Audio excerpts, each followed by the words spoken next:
5-3 coming at you guys with Dallas Stewart. So, Super Bowl 56 is set. It'll be the Cincinnati Bengals and the Los Angeles Rams' second year in a row that a team hosts the Super Bowl at home, like last year with the Buccaneers, and now it's the Rams at SoFi Stadium hosting it. What a weekend of games once again, man. Dallas, how you doing? I'm doing good. Those were two great conference championship games. Yeah, I mean, they definitely lived up to the hype, and oh man, but I'll tell you what, certain mistakes costed certain teams in these games, man. Let me tell you for sure, man. That Cincinnati Kansas City game to begin with, man, the Chiefs were just on fire in the beginning. Got those 3 touchdowns early on, and for me, that was just a crazy game. First, you had the big play to Tyreek Hill, that crazy sidearm pass from Patrick Mahomes on their first drive after forcing the Bengals to go 3 and out. And then later driving down again after holding them to a field goal and then hitting Kelsey the same way. And then Mecole Hardman had a crazy catch. But I would say after the Samaje Perine touchdown, when the Bengals had their drive before halftime, one play costed Cincinnati, and costed Kansas City. And I would say terrible coaching decision by Andy Reid, and they got too greedy. What the hell were the Chiefs thinking going to try to make it an 18-point lead instead of taking the easy chip shot field goal to go up 14? That kick to me, that play to me would have made the biggest difference, because if you kick that easy field goal going into halftime, that field goal you kick at the end of regulation would have been to win you the game and send you back to the Super Bowl for a 3rd year in a row. And the Bengals, those 3 points came back to bite them at the end. Heavily in the ass. And I just got to say, what the hell were the Chiefs thinking about that? And Mahomes got too greedy, scrambled around, and made costly mistakes. And I thought when the Joe Burrow turned that ball over with that 1 interception, I thought the Chiefs were going to freaking go down and capitalize on that, but then they went 3 and out. So props to Cincinnati's defense for getting after Mahomes the way that they did, and then basically game goes to overtime after the Bengals get that Jamar Chase touchdown and the 2-point conversion to tie the game, and then they get a freaking Evan McPherson field goal, and then Mahomes drives him down the field and takes a costly sack, 2 of them basically, and they get held to another field goal, which forces overtime. And I just gotta say, man, then I thought for sure when the Chiefs won the coin toss, like, are we gonna get a repeat of last week? But not this time.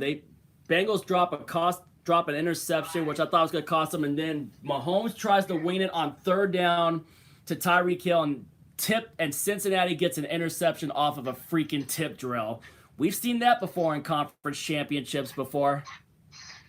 Yeah, that was a big interception by Cincinnati, and what a comeback. That was a great comeback too. And I'll tell you what, Evan McPherson, does he have ice in his veins or what? Yeah, he's been clutch for them, and this has been an improbable run for Cincinnati, knocking off the top 2 seeds in the AFC to get to the Super Bowl. Yeah. First time since Boomer Esiason in 1988, but Evan McPherson, we all know the last few years a rookie kicker in their rookie years. The last few times that teams went on a run with a rookie kicker. Justin Tucker, 2012, with the Baltimore Ravens when they went on and won Super Bowl 47 over the San Francisco 49ers. Justin Tucker was a rookie, and the clutch kicks he made, especially the one that he made in Denver to win that double overtime game. Jake Elliott with the Philadelphia Eagles with the clutch field goals he made during his season, including a long 61-yarder, and then he freaking made that big field goal in Super Bowl 52 to make it a 8-point game for the Philadelphia Eagles. And now Evan McPherson, rookie out of Florida, man, just the way that he's kicking. He has 2 playoff winning kicks against the Titans and now against the Chiefs that send them to the Super Bowl. Evan McPherson, that's going to be another big time name for years to come for field goal kickers that could possibly have a chance. But we'll see what happens, because they got a really, really tough game going up against the Los Angeles Rams in the Super Bowl with home field advantage for the Rams, man. The second team, like I mentioned, to play in the Super Bowl in their home building. So shit is definitely going to be interesting with that. They got to definitely game plan heavy, especially for guys like Aaron Donald and Von Miller and Greg Gaines from UW. Yep. And that defense and Jalen Ramsey and that secondary too. And then obviously you got a game plan for Cooper Kupp too from Eastern Washington. And Odell Beckham Jr. Those guys. Now on to the Rams 49ers game. Man, I would say, man, it looked like it was going to be costly for the Rams early when after they got did the 49ers have the ball first?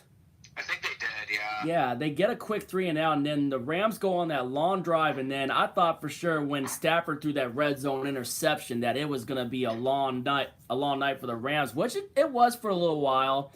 Stafford was trying to throw to Cooper Kupp, ball just barely went behind, got tipped up and intercepted.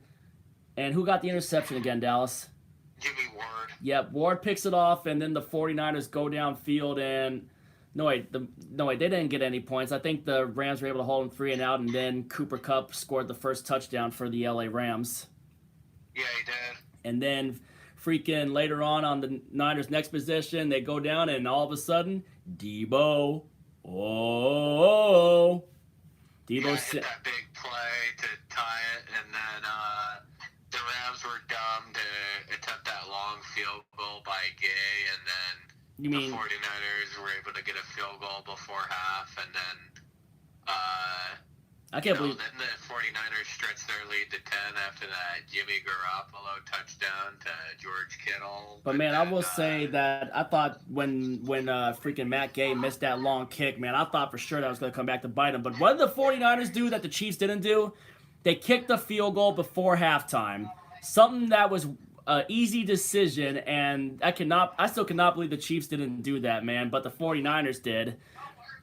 And then later on, like you mentioned, they hit Kittle for the touchdown, and game got tense. The Rams came back, got that touchdown to Cooper Kupp to get him back in it, and then man, I was the Rams defense, stepped it up after that. And then after they got that stop, we got to talk about that drive to tie the game, man. I just cannot believe that this happened on that freaking second down pass. I mean, Stafford just throws it up, trying to get to either Cooper Kupp or Odell Beckham Jr. and Jaquiski Tartt. I just gotta say, that was a fucking gift wrap interception. That was a gift wrap interception. What's up, Mile High 6? That interception, that was an easy gift for the 49ers. And I just gotta freaking say, man, how the fuck did you drop that? How do you drop an easy gift-wrapped interception like that? Yeah, I can right on his shoulder pads. It really came back to cost them. That to me, the Rams tied it on that drive. Yeah, that to me, I would say that fucked the 49ers. That fucked them at the end of the game. Yeah, because the Rams had no timeouts. And they would have got the ball near midfield. If the 49ers had been able to score another touchdown, that would have iced the game. Yeah, instead, it turned into a big drive. I know Stafford took a sack, and Cooper Kupp on a screen pass, man. Cooper Kupp on that screen pass, get a big first down. Stafford takes a sack. They do another screen pass to Kupp, and Matt Gay ties the game. 17-all. Then they make the 49ers go 3-and-out, and then they were able to get a field goal with just under 2 minutes left, and then they forced Garoppolo to make a really bad mistake on that third down. They probably should have just ate it and took the sack. Yep. And that was the game. That was the game. And, that interception, that was kind of like what the Rams did to Kyler Murray in the wild card game. Yeah.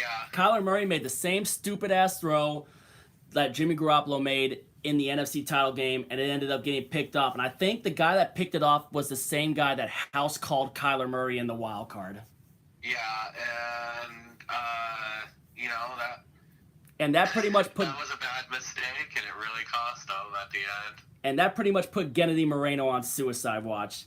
I just got to ask Kennedy Moreno, are you still alive right now? Finally able to get over the 49ers. Get over the 49ers. And now they're playing in the Super Bowl at home. Second team in the last and since last year with the Buccaneers to host the Super Bowl. Yep. But yeah, and Stafford's in his first Super Bowl with a new team. In his first year with a new team. Isn't it amazing what 1 year out of Detroit can do for a player, especially a quarterback for the caliber of Stafford? It would be the second Super Bowl in which 2 former number 1 overall picks. I mean, I gotta also ask.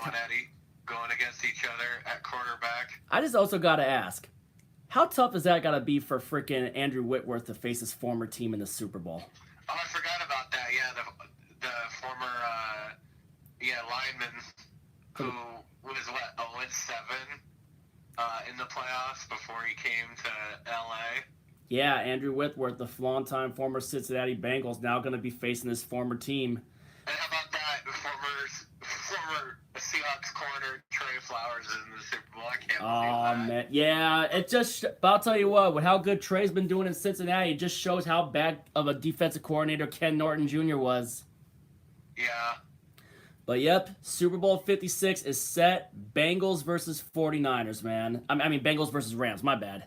Shit, Bengals man. trying to win their first Super Bowl ever, and the Rams trying to win their first Super Bowl in LA. Yep, and trying to get out of the 1983 Raiders shadow. And yep, once again for San Francisco, bang bang, you're dead. Yep. Bang bang, you're dead. Still on a 27-year drought. 27-year drought and counting. 27-year and counting, and the candlestick curse strikes again. But Jaworski Tart. I don't think anybody expected them to go as far as they did. Yeah, and to think that the Rams actually let their asses into the playoffs, man. I mean, damn. But Jaworski Tart, man, he's got to be the. Got their ultimate revenge. Oh, they finally exercised those demons. They hadn't beaten them since they swept them in the 2018 season when. Hey, what? Garoppolo tore his ACL. Yeah, I gotta also ask, what's the 49ers record against NFC West teams in the conference championship? Would that be 0-2? Or would it be 0-3? Because I think in '89. No wait. They actually beat the Rams in '89. So that they only got one. They only got one. So now I guess they're 1-2.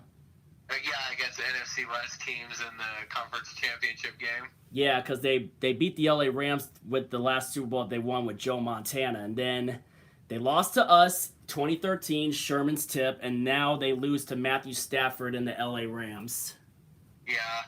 Man, but LA Rams back in the Super Bowl for the first time since Super Bowl 53 when they lost to Tom Brady and the Patriots. And Sony Michel was actually on that Patriots team that won, and now he's going to the Super Bowl with the Rams. Yep. And frickin' now Cooper Kupp gets to become the 3rd Eastern Washington player in history to play in a Super Bowl. The question is, can he be the first Eastern Washington player in history to score a touchdown in the Super Bowl? Yeah, he'll probably score a touchdown. Yeah, you gotta cover Cooper Kupp. You gotta cover Cooper Kupp. That's one thing for sure. This is going to be a huge challenge for Cincinnati's defense. Oh, big time. And then I'll tell you what, it's going to be a big challenge for, shutting down Jamar Chase with the Rams defense. But I think Jalen Ramsey's going to have that one-on-one with Chase. But huge injuries, though, for both teams, that their tight ends. Both teams, I think, lost their star tight ends. CJ Uzomah getting hurt for Cincinnati. You saw him in a leg brace. Man, that was freaking crazy, man, with freaking Uzomah getting injured. I think for that, man, that's a costly loss. And then Tyler Higbee tearing his ACL, man. Was it an ACL with Higbee? I don't know if it was. I don't know what the heck happened with Higbee, but we'll find out later with Higbee. All I know is Uzomah had a leg brace on, but, man. And then I just also cannot believe still, man. I remember saying when Kittle had the touchdown in that game, too, for the 49ers, which extended the lead to 10 for them, is like, you can't leave George Kittle that wide open. And me and Brian Westcott were saying that same shit during the time that we swept the Niners in Seattle back in Week 13. You can't leave Kittle open like that, too, because he was killing us that game, too. Yeah, he was. Yeah. But, yep. But the Rams did a pretty good job of shutting him down other than that. Most of the game, yeah, and then Aaron Donald and was just getting after Jimmy G, and who knows now what will happen to Jimmy G during this offseason now. Is he going to go to a new team and they're going to try to give the reins to Trey Lance? Maybe. But what sucks for San Francisco is now they're not going to have any first-round picks for the next couple of years, since now that goes to Miami, and we know Miami may try to replace Tua Tagovailoa, and we don't even know who their head coach was going to be, which I still think was the stupidest firing of firing Brian Flores, because Flores is a damn good coach. Yeah, he is. Yeah. And that might have taken some moves off of the table, taking away their chances of trying to get Deshaun Watson. Yeah, maybe. But yeah, also, shout out to CG Ruthless Sports, man. Hey, hell of an effort by you guys, man. You guys were holding him up for a while, man. I just cannot believe that you guys let that one go and couldn't get it done for the 7th time in a row, because the Niners have had the Rams number up to this point now, and it's incredible what they've been able to do to them, It has been. I give the Niners their props, though, for what they've done over to the Rams in the past 6 games until tonight, though. Yeah, and the way they beat them down on that Monday night game in November. Yeah. Pretty much turned their season around. Oh, yeah. And then especially Week 18 when they freaking just got into the playoffs at the hands of the Rams, Granted, the Seahawks were the reason the Rams won the NFC West because we pulled that spoiler on Arizona. Yeah, the Rams backdoored their way to a division title. Backdoored their way just like, the Bears backdoored their way into the wild card in 2020. Yeah. Yeah, which the Bears have the Rams to thank for that too. Yeah. But man, I'll tell you what, Cincinnati, man, great underdog story. I'll tell you what, I would personally love to see Cincinnati win it because they've never won it before. No. And last time the Rams won a Super Bowl, they were in St. Louis, so they got a chance to try to step out of the 1983 Los Angeles Raiders shadow. And this would be a huge middle finger to the city of St. Louis. Oh, especially if Kroenke gets what Kroenke did to them. Oh, that would be a huge middle finger to St. Louis. But man, I'll tell you, but if Cincinnati gets it though, would you say now people would start taking away their anger for how Mike Brown has ran the Bengals, being cheap and all that stuff too? Yeah. Take some heat off of Mike Brown. It would. It would majorly take some heat off of him, but yeah, I mean, this season's just been unpredictable all year. It's been crazy. I mean, I remember when we counted the Rams out later on with how bad they were playing near the end of the season with some of the games that they dropped, And now they're back in the Super Bowl. Yep, they got it together, starting with that wild card win over the Arizona Cardinals when they just dismantled them and kept the Pottsville curse going. Yeah. Yeah, but Cooper Kupp, man, I gotta say, 12th Man Nation, Cooper Kupp is goated. Freaking Yakima, Washington native, man. Freaking Yakima. AC Davis High School. And he even attended the Manning Passing Academy, was killing it there. I met Kupp in LA in 2017. Did I ever tell you about that? Yeah, you did. Yeah, I remember talking to him about how he torched Washington State in that game during his college career at Eastern Washington. I just told him have a good career, and he's definitely been killing it, Local, so I gotta say, local boy making local Washingtonians proud, man. Yeah. That's an example of a local boy done good. Yep, it should be an interesting Super Bowl, that's for sure. Yeah. Whew, but yeah, man. Let me know what happens later on if you guys decide to go Trey Lance in the future, Gennady. Just saying. I want to know what happens with Jimmy Garoppolo in the future. Was this his last game as a 49er? But man, we'll see what happens. Anyway, I'm going to shut the stream down here. Thank you all for coming in. And all right, going to take a week off, just relax. And we'll see how we go from there. And Super Bowl pick. This will be our last games pick of the year. And now the last but not least is we got to do the Super Bowl. But yeah, man, play it cool, Gennady. I got you, man. But I know you've given me shit all these times, man. I just had to give some shit back, man. But I'm ready to just take a high note on everything else too, man. Just ready to take a high note. But let's just take a high note, talk football, have some fun with it. But man, you guys went on a hell of a run. I will give the Niners that. They went on a hell of a run. Yeah, they did. I mean, especially to beat Green Bay without an offensive touchdown, though. Just special teams. Yeah, special teams and defense. Yeah, big time, man. I mean, Bosa getting after it. Armstead got after it. I mean, even Samson Ebukam, the former Ram was getting after it too during the season. But man, he had a freaking got freaking Stafford's foot, man, just on one of the sacks though, which obviously was held him to the field goal. But man, it was a hell of a game. But now we got it. Anyway, I'm gonna sign off here. Catch y'all later. Have a good night. If you ain't with it, you ain't infamous. And as always, go Seahawks.